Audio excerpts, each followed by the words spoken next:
Let's get into this moving backwards rather than going forward Republican concept for you. You mean trying to rewrite history? Rewrite history, but also continue to lose. And you talk about addition. They like to do subtraction. They love subtraction. Well, and another thing is, and anybody that's run a successful political campaign will tell you this, people want to talk about the future. Right. They don't want to talk about the past. You want to bring people in. The reason Donald Trump won't win a general election is he's always talking about the past, not the future. That's what has defined him over the past several years.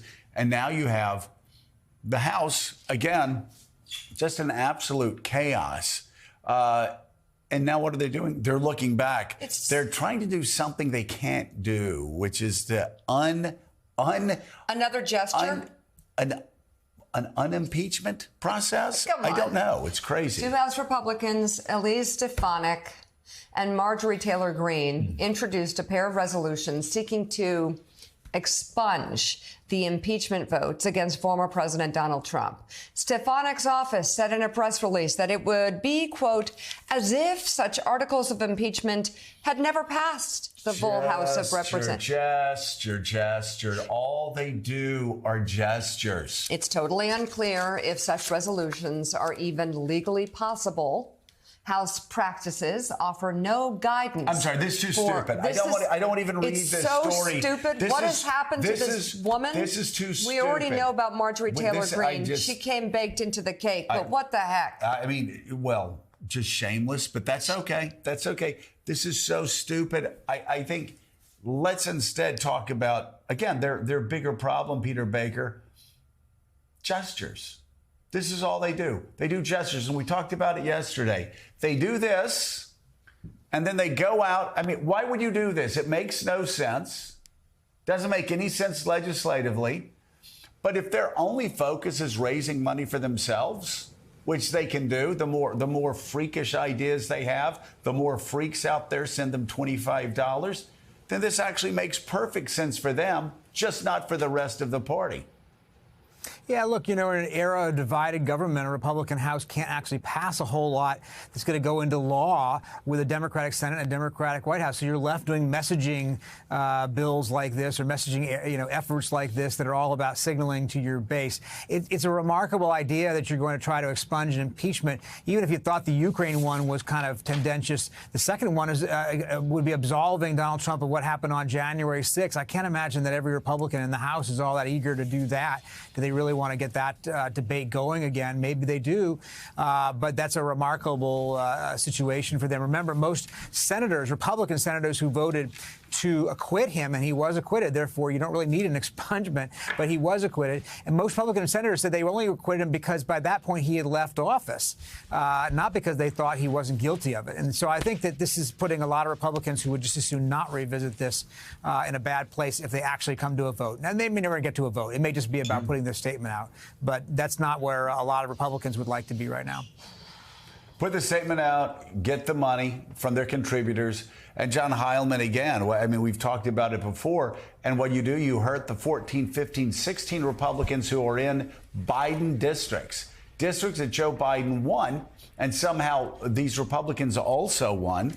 And in these swing districts, every one of these issues just makes people in the district go, wait, why did we send a Republican? Why are we vote for a Republican? We let Marjorie Taylor Greene run the House of Representatives. Why are we doing that? I mean, it is crazy, but this gesturing, Peter said they're in the majority with a very thin majority. Yes, there is gesturing there, but this is what the Republicans have been about, even when they had the majority in the House and the Senate. Remember the wall? Gonna build the wall, gonna build the wall. They controlled everything, and they did nothing.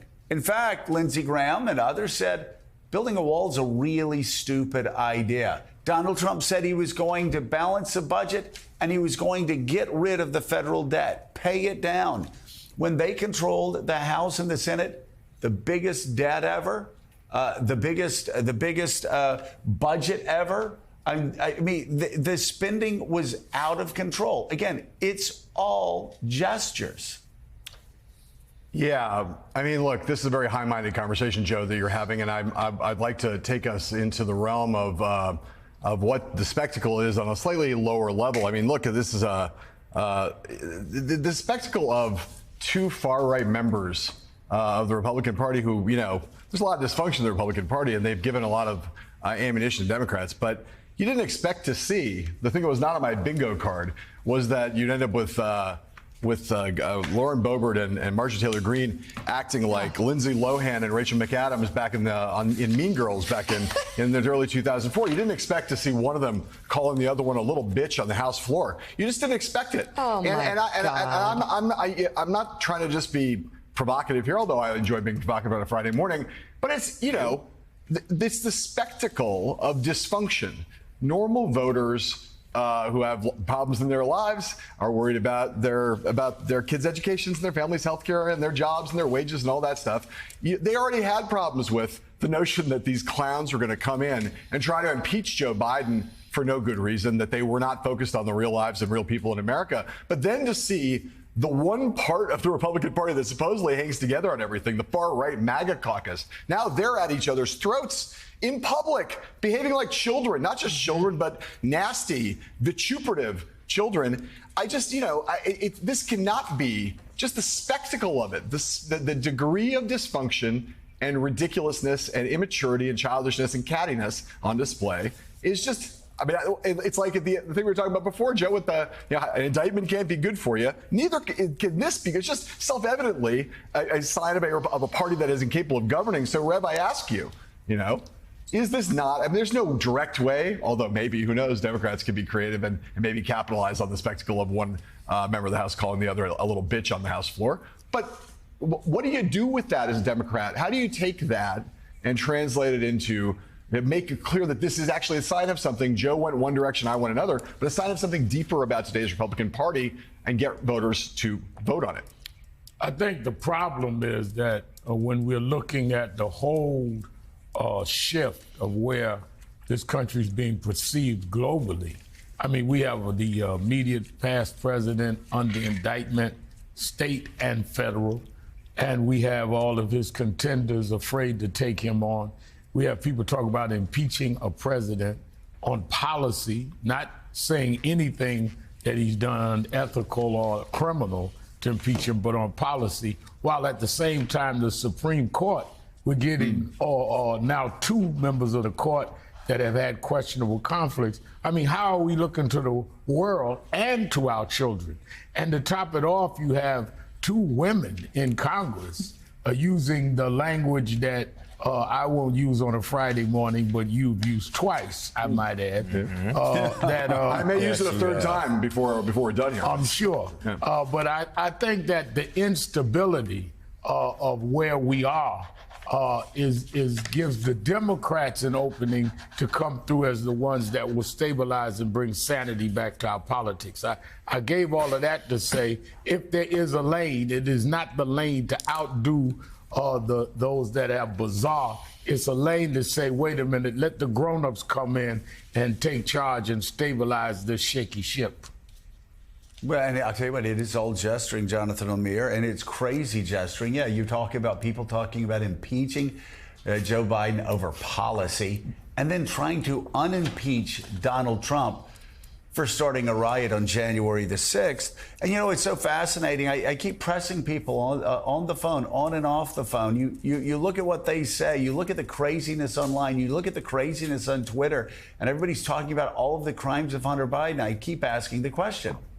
What's the crime? They go, oh, my God, you're in the tank. You don't understand. I go, what's the crime? Give me the crime. What is the crime? We'll criticize. I had several people yesterday before talking about Adam Schiff. You never criticized Adam Schiff. You never attacked Adam Schiff. And he's going to be censored now. And you never say. I said, okay, well, tell me. Tell me what Adam Schiff did, and I'll criticize him. Well, tell me what he did to deserve being censored, because what Adam Schiff did in 2019 was running an investigation in 2019 that Marco Rubio and the Republican Intelligence Committee in the United States Senate concluded was a grave threat, a grave counterintelligence threat to the United States of America. So I keep asking, what's the crime on Biden? Unethical? Yeah, we've talked about that. Joe Biden himself has said, has he not? Yeah, it looks bad. I don't like it. Right?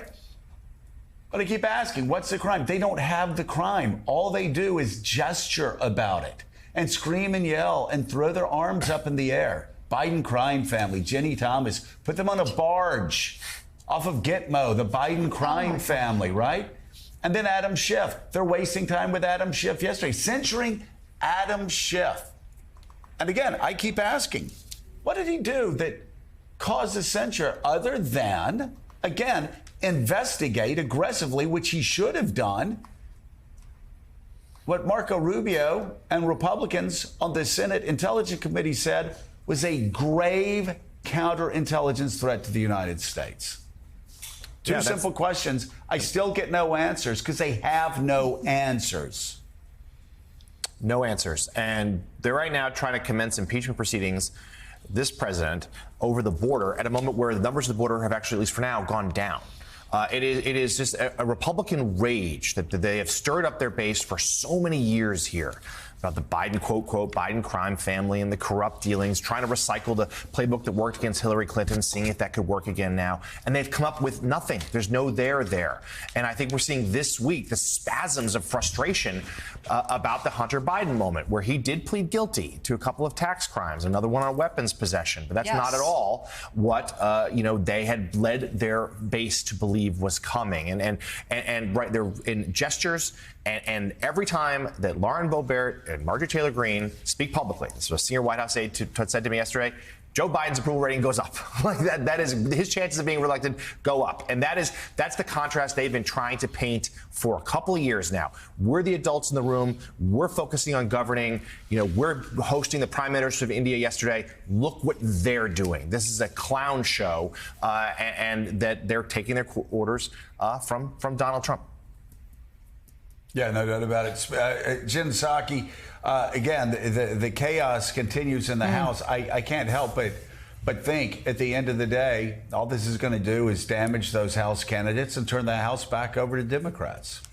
Well, exactly. I mean, and in some ways, the White House and the Democratic Congressional Campaign Committee don't have to do much aside from get out of the way, because as Jonathan just referenced, their entire message is competence versus chaos. And as we just heard, kind of the outline from John Heilemann about the back and forth fight between Lauren Boebert and Marjorie Taylor Greene. I mean, Lauren Boebert responded and said, "I'm not in middle school." It's like, are you sure you're not in middle school? Because that's kind of how middle schoolers act, And if you're the American public sitting at home, you're thinking, what a waste of time. What a waste of my time that they are doing there. And that is exactly the contrast that the White House, if you're sitting in the White House right now, my old colleagues there, if you're sitting in the Democratic Congressional Campaign Committee and you're working with Democratic candidates, you're going to run on, we'll do something. We will fight for you, public. That is chaotic and crazy there, and we will not be that. Let them fight among themselves. Dramatic contrast. We're going to fight, actually, for you. Let them look to the past. We're going to look to your future. I mean, you're right. I mean, the campaign, really, it defines itself by their idiocy.